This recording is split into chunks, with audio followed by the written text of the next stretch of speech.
భర్త నల్లగుండడని చెప్పి ప్రియుతోని కలిసి భర్తను లేపేసిన భార్య. మధ్యప్రదేశ్ లో జరిగింది ఈ ఘటన.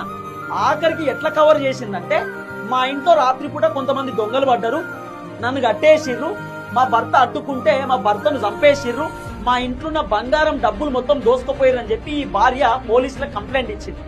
ఆఖరికి పోలీసులకు అనుమానం వచ్చి ఆ భార్యను విచారణ చేస్తే పొంతనలేనటువంటి సమాధానం చెప్పింది. గట్టిగా అడిగితే, అవును సార్, నేను వేరేటోని లవ్ చేసిన, మేము వేరే వాళ్ళకి సుపారీ ఇచ్చి నేను మా ప్రియుడు ఇద్దరు మా భర్తను చంపేసినాం.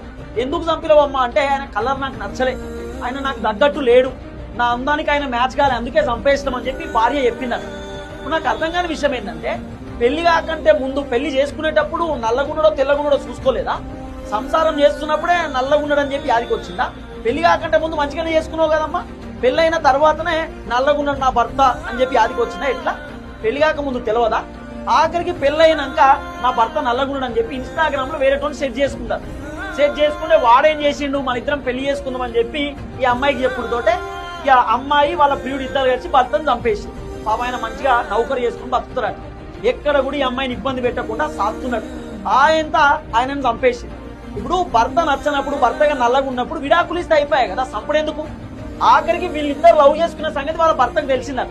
తెలుస్తే నా భర్త నన్ను ఎక్కడ ఇబ్బంది పెడతారు, ఎక్కడ టార్చర్ పెడుతున్నావు అని చెప్పి వాళ్ళ భర్త ఇది పడుకున్న తర్వాత ఆఖరికి వాళ్ళ భర్తను సుపారీ ఇచ్చి చంపించింది.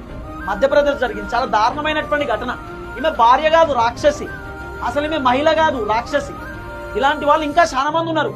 ఇట్లా తయారైంది జనరేషన్ అంతా. కాబట్టి మీకు భర్త నచ్చకపోతే, లేకపోతే భర్తకు భార్య నచ్చకపోతే విడాకులు ఇయ్యదు, కానీ సంపేయకుడు.